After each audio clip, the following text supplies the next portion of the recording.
Welcome back. If you just joined us, this is Still the Press. We're reaching you live from KAFTAN's television studio here in the nation's capital, Abuja. And like I said earlier, tomorrow is World No Tobacco Day. And that's what we'll be discussing today. I've got two guests in the studio. My first guest is Akinbode Oluwafemi, who is the board chairman, Nigeria Tobacco Control Alliance. Great to have you on the show this morning, sir. Good morning. All right. And my next guest on the show today is Michael Olaniyan, who is country coordinator, campaign for tobacco-free kids. Great to have you on the show. My pleasure. All right, now let's go straight to World No Tobacco Day. We'll start with you, Oluwafemi. Why exactly do you think that this year's World No Tobacco Day, the theme is protecting children from tobacco industry interference? Why exactly is it focused, or why this spotlighting children this year? So the simple thing is that when you smoke, it's likely going to kill you. Tobacco is the only product that kills half of its user when used as prescribed by the manufacturers. And so when your customer die, what do? You have to recruit new ones. You have to recruit younger ones. So the tobacco industry, to continue to stay in business, continue to market their products to children, they continue to undermine laws to ensure that children are exposed to tobacco products. And most importantly, recently they've started what we call new products by associating tobacco products with candies that we call sweets here, you know, by all sorts of novel products that are non-combustible, different types of product that we will see now in Nigeria, like the electronic cigarette, like the vapes and the rest of them. And WHO now thought that it is wise now to raise global awareness about the fact that governments and people around the world must begin to take measures to protect our children from tobacco smoke. All right, great. Okay, so now, if they say smokers are liable to die young, so it means that smoke, but do it with caution, yeah? And then you also have, for gaming, they say game responsibly or drink responsibly. So why I keep hearing people say that you're asking us to not to smoke, but then you are still selling it to us. What exactly do you think? Why do you have that that discrepancy? Is it because we are in the business, so we have to sell our product, but then smoke, but please be careful? Why do you have that clause there? So the interesting thing is that line, smokers are liable to die young, has been discontinued several years back. It's just funny that a lot of Nigerians don't know. And why was that discontinued? Actually, the Ministry of Health realized that that doesn't work. Because when you say smokers are liable to die young, it brought the essence of probability. You may, you may not. It is certain that tobacco kills. If you pick a pack of cigarettes today, you can do that. I mean, when you leave work, just leave but don't smoke. Pick it, you say that what is there is tobacco kills. Tobacco causes cancer. So the messaging now are very definite, sharp, and very clear to whoever pick a pack of cigarettes. And Nigeria is currently, I mean, it's rotating one is as we call them. However, what we're saying is that, you know, given the volume of scientific evidence that we have today, let's say governments around the world do have it, like 50 years back, probably we won't be having this problem we have today. But there is a global convention, which is called the Framework Convention on Tobacco Control, which governments now aligns with, that looks at the supply chain as well as the consumption chain. And there are a lot of ventures for which it is expected that if government around the world implement and enforce them, advertisement ban, raise taxes on tobacco products, don't sell to minors, don't sell to children, and don't send your children to go and buy tobacco products, gradually will begin to reduce consumption. And a lot of developed countries that are enforcing those laws consensuously are beginning to witness reduction in smoking rates in their own country. Okay, so let me bring the question to you, Michael. Now I hear him talk about the fact that that don't sell these drugs and all of that. I'm going to ask you two questions and I'd like you to unbundle them in one breath. Now, if you say don't sell the drugs, I hear before now, or a few months ago, we had that protest or that campaign with regards to sugar drinks or soft drinks, so as to reduce they talked about diabetes and all of that. But then if you also have this campaign saying let's reduce, let's put more tax on tobacco just to reduce the number of smokers, how effective or how much do you see that happening? That's one on the side. And then secondly, why is this year's own targeted towards the younger generation? Because now you see that they're almost always at the receiving end.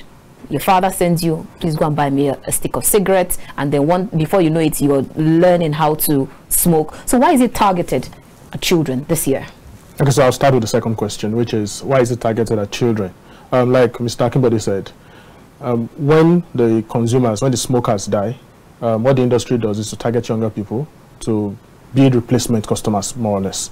And what we have also realized from evidence has shown that any habit, particularly when it comes to smoking and consumption of tobacco products, if you don't start by the time you cross the age of 21, you are less likely to pick up the habit. So what the industry, and the industry is very much aware of this, so what the industry does is to target children. And so this year's theme is to say governments need to protect children from this targeted marketing by the industry. And they are doing a whole lot of, you will be shocked at the level of work that is going into targeting children to ensure that children consume tobacco products. All forms of false narratives, all forms of creative advertisement targeting children. But if we are able to prevent children from accessing this kind of information, by the time they attain the age of maturity, over 18, in some countries 21, you know, when they are above the age of minority, then they are able to make informed decisions based on their health, their economics, and all of those other things. So the essence of this year's theme is to protect children from receiving such targeted marketing, to prevent the industry from marketing to children and all the gimmicks that they use to target, minors. Okay. Now, with regards to tobacco taxation works, and we've seen it in different parts of the world. My organization supports governments and civil society organizations across the globe. And one thing that we have seen consistently is that tobacco taxation is one factor that is the easiest to implement and one of the most effective measures for controlling tobacco consumption. And the mathematics is not so far-fetched. If you look at when it is cheap, the likelihood of children, because at the end of the day, it still comes back to the child. The children are more likely to be able to afford it. So if a stick of cigarette goes for, say, 5 naira, it's easy to experiment. You can take 5 naira, buy a stick of cigarette, experiment. And you see that when you start is what you know. When you will stop, you never can predict. That's the thing with tobacco. So once you start, once you experiment, you take that first puff, you get addicted. Over time, you begin to look for money anyhow to be able to sustain that addiction. But when you raise taxes, it takes it out of the reach of young people. It takes it out of the reach of even a majority of the people. Is it currently out of the reach of young people? No, it's not. Okay. So, and that's because, as of today, taxation, and the logic around tobacco taxation is quite simple. It's that when you raise taxes, it must be substantial enough to impact price. When it impacts price, that is when you begin to see consumption go down. But as of today, the tax that is placed on tobacco products today in Nigeria is not sufficient to impact price. The little price increase that we have seen is even so small compared to the rate of inflation that's in the market. So even regular beneficial products are getting far more expensive than the products that kill. So definitely tobacco tax works, and Nigeria needs to continue, because that has started already. Nigeria needs to continue to look in that direction, in addition to all the other work that's going on, to ensure that children are not able to afford tobacco products. Oh, great. Okay, so let me bring the question back to you. Now, as the board chairman, what kind of legislations are you expecting to see from the government or the National Assembly members if they come out to say that we don't want the old national anthem, let it be changed, and in the flip of a finger it was changed? What kind of legislation do you want to see, and how quick do you want to see this happen? First, let me say that we do have like 2 laws if you want to use it that way, we have the National Tobacco Control Act 2015, which is comprehensive. We have the National Tobacco Control Regulation 2019. Now, just recently, the National Film and Video Censors Board announced restriction of smoking in Nigerian movies, which it's a very good thing for us. So the first thing I would say is we need to enforce what we have.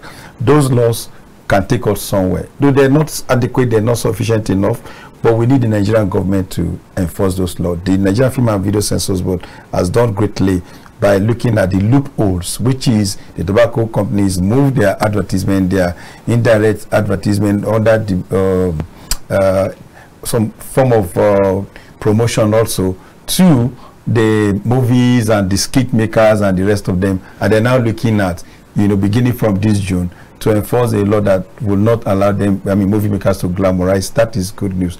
However, I like what you said. I think there was a standard that we record set with the national anthem, where the National Assembly can also then pass law within like 24 hours. It's commendable. We are watching and we are noting that as Nigerians, there are loopholes in the National Tobacco Control Act. There are, products now that were not, let's say, properly captured. We are beginning to see vapes. We are beginning to see electric cigarettes. We need them clearly covered. So we're saying that we'll expect that kind of speed, because this is a law that has to do with the health of Nigerians, protecting our health, and of course, when you protect the health, you protect the economy. So we expect that, at some point, the National Assembly will look at some of these very, very pro-health laws and not drag them forever, and then give Nigerian laws that can protect our health and our society. Okay. So I had I don't want to call it an argument. I had a conversation with some people, and then we're talking about what is ethical and what is not ethical, what is legal and what is ethical. And then they say tobacco smoking is legal, but it's unethical. And we started having that conversations around it. And then other persons will say, the same lawmakers that you are telling them to make it illegal, that is where they find succor sometimes. So how very quick can we get this happen, especially when you tell a lawmaker, please, for the sake of our children, let's put a clause to that law, but then they will remind you that even some of them, that's where they find help. Well, I'm not a lawyer. Let me just make that very clear. But as of today, tobacco is legal. It's a legal product, quote and unquote. But when you have legal products, or you are entitled as citizens to certain legal conducts, that right also comes with conditions, comes with regulations. So you do this to do this.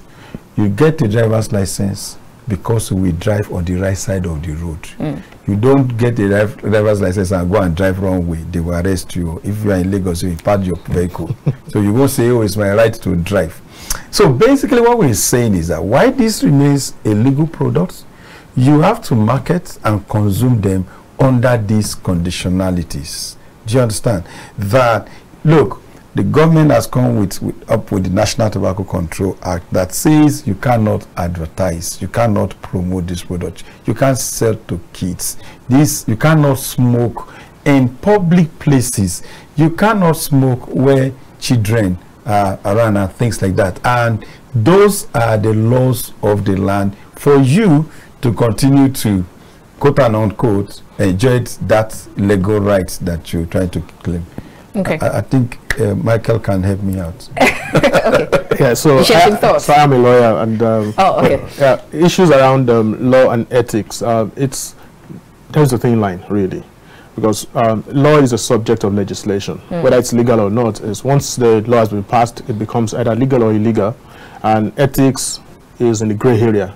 For some, what is ethical to you may not be ethical to in other climes. Right. So when we talk about smoking and the regulation of smoking as a legal or ethical issue, it's both, really. So it's legal in the sense that the government can regulate it, particularly as it affects productivity, affects the health of the people, because the Constitution also places a duty on the government to protect the health and well-being of the citizens. And so consumption of tobacco affects the health and well-being of citizens. Particularly, it's even more so when you consider the fact that people that smoke indiscriminately around non-smokers, contribute to the ill health of a non-smoker. So it's unlike other products that when you consume, like sugar, for instance, you consume sugar, it's you and your health alone. There is no second-hand sugar consumption, But when it comes to tobacco, there's second-hand smoke. Okay. Which means you can do all you want, all you care to protect yourself against the harms of consumption of tobacco products. But when another person consumes it beside you, you still get sick. Okay. And so the government has a duty to regulate that space. Okay. So I'm sure that has already answered your question, especially you that is having that argument. I'm sure you're watching and that has answered that question. All right, our time is fast spent, but before we let you go, I'd like to get your thoughts. I'd like you to speak to Nigerians as we're commemorating World No Tobacco Day, to speak to Nigerian parents, Nigerians, even those that are selling these tobacco products, on why we're big on this World No Tobacco Day, especially spotlighting the younger generations. All right. My simple message to Nigerians is we all have a duty. We all have a role to play. It's not just a government matter. It's not just the civil society. As parents, you have a duty to protect your children. They are our today and they are our future. So we have a duty to ensure that we see a future that is healthy, that is productive, and that is worth, an environment that is worth handing over to the next generation. It's not just for us to say you cannot sell. There's also a duty to educate the kids, the children, against the dangers of consumption of tobacco products. It's important that you protect them. You watch what they are viewing on their screens, whether it's social media, whether it's on TV, whatever platform. You need to regulate what they see, because what they see on screen affects their perception of life.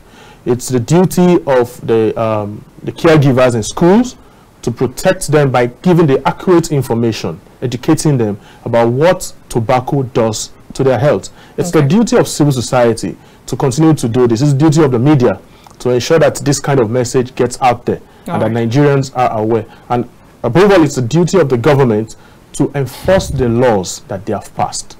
Enough of having laws on the shelf. We are so big on passing laws. We have so many laws, but we need to move from passage of laws to enforcement. And when we do all of this, we'll have a better and a healthier society. All right, let's take your landing thoughts, Mr. Oluwafemi. Apart from the commemoration, apart from the advocacy and all that you see that will happen tomorrow, what are your lasting words to Nigerians? It's to fully adopt what Michael has just said, and then challenge our subnational governments, the state governments, the local governments, that they should not just think this is a federal government issue.